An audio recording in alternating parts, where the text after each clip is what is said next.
Perlu dipahami bahwa rangkaian pembekalan terhadap para menteri, wakil menteri, dan seluruh anggota Kabinet Merah Putih, pimpinan Prabowo Subianto dan Gibran Rakabuming Raka ini akan berlangsung selama 4 hari totalnya. Pemberangkatan mereka sudah berlangsung kemarin di tanggal 24 Oktober 2024 dan nantinya selama sepanjang hari ini dan esok hari akan ada materi-materi pengarahan-pengarahan mulai dari arahan dari Presiden Prabowo Subianto kepada para menteri dan wakil menteri, lalu juga beberapa materi yang berhubungan langsung dengan topik-topik yang menjadi concern ataupun juga fokus perhatian tersendiri oleh Prabowo Subianto, terutama masalah pencegahan korupsi dan bagaimana penataan birokrasi di pemerintahan yang baru saat ini. Kita akan coba bahas lebih dalam lagi soal pembekalan ini, kemudian ada beberapa poin juga yang menarik untuk dicermati sejauh mana memaknai peringatan tegas yang disampaikan oleh Presiden Prabowo Subianto dalam beberapa hari ke belakang kepada para pembantunya di kabinet. Apalagi saat penggemblengan di Magelang, Prabowo sempat meminta juga kepada para menteri agar tidak bergerak sendiri-sendiri. Dua narasumber kami sudah bergabung lewat sambungan dalam jaringan. Ada Sekjen Partai Golkar Muhammad Sarmuji dan Direktur Parameter Politik Indonesia Adi Prayitno. Assalamualaikum, selamat sore semuanya, apa kabar? Boleh dibuka dulu audionya Bapak-Bapak sekalian, mohon maaf. Waalaikumsalam. Oke, sudah terdengar semuanya. Terima kasih sudah bergabung dalam diskusi kami kali ini. Mas Adi, saya mau mulai dulu dengan beberapa poin penegasan yang disampaikan oleh Presiden Prabowo di pekan-pekan awal pemerintahan baru ini. Mulai dari masalah bagaimana memastikan seluruh tim ini bersatu sesuai dengan arahan dan juga komando, kemudian tidak bergerak sendiri-sendiri. Dan ini baru awal pemerintahan baru. Sejauh mana Anda membaca atau memaknai ini semua? Ya, saya mencoba untuk meminjam istilahnya dari Prabowo. Ini yang disebut dengan the military way. Jadi ini untuk menumbuh kembangkan rasa soliditas, kedisiplinan, dan tentu saja untuk menyamakan bagaimana persepsi dan kepentingan politik ke depan itu bisa sama-sama kompak dan selaras ya. Ini tentu adalah bagian dari selera politik kepemimpinan yang dipraktekkan oleh Prabowo kepada para pembantunya untuk 5 tahun yang akan datang, bahwa mereka nanti kalau sudah kembali ke Jakarta, kembali dengan rutinitas sebagai menteri, wakil menteri, dan kepala badan, tak ada cerita lagi mereka ini bergerak lamban, mereka tidak menyelesaikan sebuah persoalan-persoalan yang selama ini menjadi persoalan yang cukup serius di negara ini. Jadi ini semacam guidance ataupun pesan politik bahwa bagi Prabowo Subianto, gaya-gaya kedisiplinan, gaya-gaya ketegasan adalah kunci untuk mewujudkan Indonesia itu menjadi Indonesia emas. Semua persoalan-persoalan seperti kemiskinan, memberantas tentang bagaimana korupsi, termasuk soal bagaimana birokrasi lambat itu bisa dihilangkan. Jadi ini yang saya kira memang kenapa rate-rate yang terjadi berhari-hari di Jawa Tengah menurut saya sebagai bagian dari upaya untuk menggembleng dalam bagaimana para menterinya ini nanti bisa berjalan dan bisa bekerja dengan tuntas. Sebatas ini hanya style atau cara berkomunikasinya Presiden, atau justru Anda menangkap bahwa jangan-jangan Presiden sudah mencium gelagat ada yang tidak patuh pada perintah nih? Kalau saya ini soal selera Presiden aja, karena memang membangun soliditas tim untuk 5 tahun yang akan datang tentu itu harus diawali dalam satu pertemuan-pertemuan dan pelatihan-pelatihan yang tentu saja sangat kondusif ya. Saya kira Prabowo Subianto cukup powerful posisinya. Saat ini beliau adalah ketua umum partai, didukung oleh begitu banyak kekuatan politik, dan yang paling penting pergaulan politiknya kan cukup luar biasa, Tifal. Jadi rasa-rasanya agak sulit bagi saya membayangkan ada menteri yang membelelo, ada menteri yang tidak solid, ada menteri yang kemudian tidak tegak lurus ya. Karena posisi Prabowo per hari ini menurut saya posisinya cukup strategis dan mendapatkan dukungan dari berbagai kalangan. Jadi dalam konteks itulah kemudian sebenarnya parade ataupun latihan akademi militer di Jawa Tengah sebagai upaya bagaimana jiwa-jiwa ketentaraan ataupun kemiliteran itu juga bisa diadopsi oleh para pembantunya untuk 5 tahun yang akan datang. Saya kira model-model pelatihan semacam ini juga banyak diadopsi oleh perusahaan-perusahaan dan organisasi-organisasi besar ya, terutama untuk menumbuhkan kebersamaan, kedisiplinan, dan ketegasan. Jadi semangat itu yang sepertinya ingin diinjeksi oleh Prabowo sebagai presiden terpilih bagi para menterinya untuk 5 tahun yang akan datang, Mas. Oke, sambil kita tampilkan juga visual terakhir ini para menteri wakil menteri akan bersiap menuju ke lapangan Geraha Utama Akademi Militer menuju parade senja yang akan berlangsung di Akademi Militer dipimpin langsung oleh Komandan Upacara Presiden Republik Indonesia Prabowo Subianto. Pak Sarmuji, memaknai sejumlah hal ditegaskan oleh Presiden Prabowo Subianto, bahkan ini berulang-ulang disampaikan, terakhir kali disebut tidak ada yang kebal dari pencopotan, tidak ada yang kebal dari reshuffle begitu.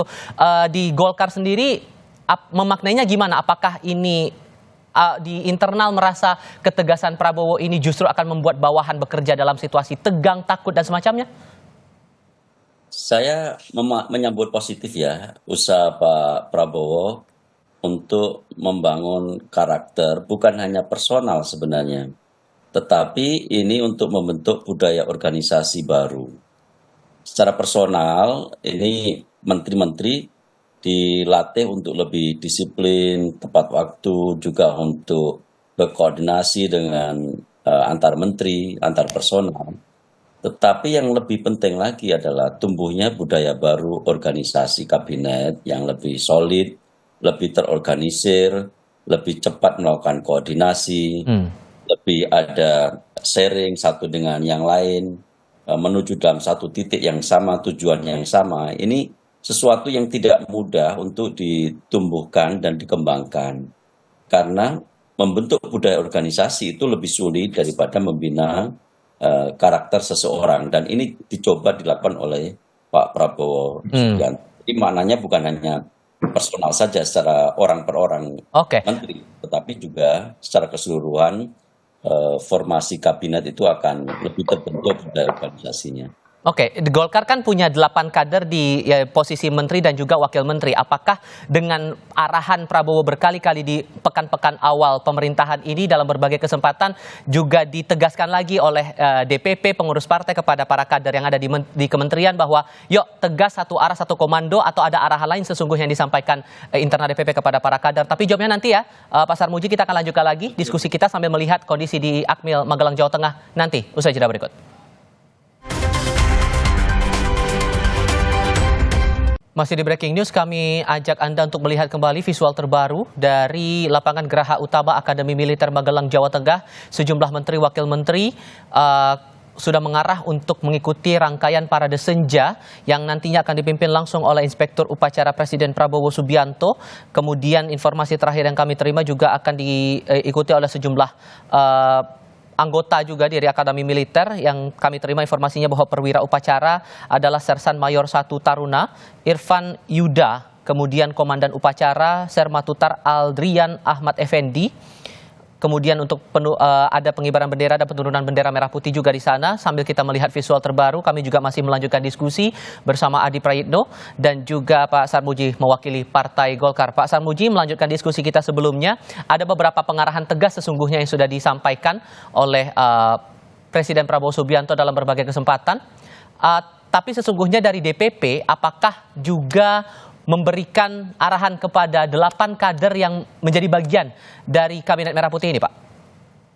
Ya, tentu kita dalam setiap pembicaraan sudah ada pesan-pesan yang juga kita sampaikan bahwa Pak Prabowo ini orang dengan karakteristik yang tegas, dan saya juga melihat ada kemungkinan, saya meskipun tidak hadir di dalam pelatihan di Magelang, tetapi dugaan saya juga ada jenis-jenis permainan outbound tertentu yang itu memetakan masing-masing karakteristik seseorang di dalam sebuah tim. Karena kita juga pernah melakukan outbound sejenis, juga pemandunya adalah orang-orang dari kalangan militer. Jadi untuk membentuk satu soliditas, nanti akan kelihatan itu. Nanti juga pasti akan ada tes psikologi yang begitu-begitu, nanti akan dipetakan potensi masing-masing orang, bagaimana treatment kepada orang-orang tersebut pasti dipetakan, dan Pak Prabowo pasti tahu detail satu orang demi orang menterinya. Jadi dengan demikian menteri-menteri, khususnya menteri dari Golkar, kita himbau supaya tidak terlena dengan jabatannya, tidak hanya menikmati fasilitasnya, tetapi betul-betul bekerja sesuai dengan arahan Presiden dan mencapai visi dan misi Presiden. Kalau enggak, nanti pasti ada konsekuensi dari Presiden. Konsekuensi itu juga sudah ditegaskan beberapa kali oleh Presiden Prabowo. Nah, Mas Adi, kalau melihat agenda ini kan pembekalan lanjutan ya. Sebelumnya kan pernah dilakukan pembekalan juga dengan status masih calon menteri, calon wakil menteri, belum diresmikan, ketok palu begitu, disahkan sebagai pejabat di kabinet pemerintahan baru. Dan sekarang ada pembekalan lagi, ada beberapa orang yang berpandangan bahwa ini bagian dari seremoni juga. Sementara Presiden Prabowo menegaskan bahwa kurangilah hal-hal yang berbau seremonial begitu. Anda menangkap hal demikian juga atau gimana? Ya, saya kira memang soal seremoni itu yang dibayangkan adalah bagaimana ketika kerja-kerja menteri ini sudah dimulai, Mas. Bagi saya ini semacam prakondisi dan pemantapan supaya Menteri Prabowo ini nanti memiliki kerjasama yang solid, kemudian sebagai teamwork yang sangat diandalkan. Bahkan kalau kita melihat foto-foto dan video-video yang ditampilkan ya di medsos masing-masing dan bahkan oleh kawan-kawan media seperti jurnalis Kompas TV, sepertinya memang menteri, wakil menteri, dan kepala badan ini cukup happy dan menikmati betul bagaimana pembekalan yang ada di Jawa Tengah. Ini bukan hanya soal outbound ya, tapi sepertinya memang ini semacam pembekalan yang dilakukan dengan cara santai dan rileks ya. Dan tentu di situ pasti akan dibicarakan tentang hal-hal strategis dan langkah-langkah taktis apa yang akan dilakukan di setiap kementerian tentu untuk tancap gas, menyelesaikan persoalan-persoalan yang selama ini masih belum tuntas ya, tentang kemiskinan, tentang birokrasi yang lambat, tentang bagaimana ke depan itu untuk menjadi Indonesia yang ketahanan pangan dan energinya juga bisa diwujudkan. Hal-hal yang semacam ini yang sepertinya memang menurut saya menjadi penting untuk dikonsolidasikan sebelum pada akhirnya para menteri dan yang lainnya ini kemudian kembali bertugas. Tapi memang publik berharap kalau bisa ya harus segera diakhiri. Ini saatnya sudah bekerja karena memang SK yang sudah diberikan kepada menteri ini sudah ada dan ditetapkan sebagai pembantu presiden untuk 5 tahun untuk segera melakukan kerja-kerja nyata dan kerja-kerja konkret karena banyak persoalan yang segera harus mulai dituntaskan, Mas ya.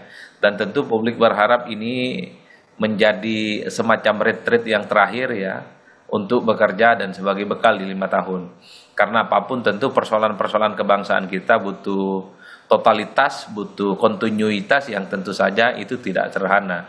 Karenanya kita berharap betul dengan teamwork yang pastinya akan solid, dengan adanya retreat yang selalu berulang, kemudian budaya berorganisasi yang seperti Bang Sarmuji tadi sampaikan itu tumbuh, di mana kolektivitas dalam pekerja itu menjadi andalan yang kemudian akan menjadi insentif positif ya bagi pemerintahan Prabowo dan Gibran. Karena bagi saya kalau membaca pidato Prabowo ya baik saat pelantikan ataupun sidang kabinet pertama, ya tentunya menteri ini harus mulai berhitung bahwa Prabowo ini tidak main-main ya untuk mewujudkan Indonesia yang maju, bersih, mantap, dan tentu saja kemudian bisa keluar dari jebakan negara middle income. Oke. Kita juga masih melihat visual terbaru dari Akademi Militer Magelang, Jawa Tengah. Sejumlah menteri, wakil menteri bersiap menuju ke lapangan, sudah mulai bergabung begitu untuk mengikuti rangkaian parade senja. Terlihat ini Ketua Umum Partai Golkar, Mbak Lila Hadalia, akan menuju ke lapangan Geraha Utama untuk mengikuti rangkaian parade senja di Akademi Militer. Sambil menyapa juga para wartawan yang menanti di lapangan Geraha Utama. Ini jadi bagian satu dari sekian banyak rangkaian kegiatan pembekalan lanjutan terhadap para anggota Kabinet Merah Putih, pimpinan Presiden Prabowo Subianto dan Gibran Rakabuming Raka. Visual sebelumnya juga sudah melihat atau ditunjukkan para anggota penasihat khusus dan juga utusan khusus ikut bergabung dalam kegiatan kali ini. Wakil Menteri Kebudayaan Giring Ganesa terlihat di situ juga ikut bergabung bersama dengan para menteri dan wakil menteri. Sambil kita tunggu juga sejumlah anggota marching band untuk menyemarakan acara parade senja yang bakal berlangsung hari ini, dipimpin langsung nantinya oleh Inspektur Upacara Presiden Prabowo Subianto.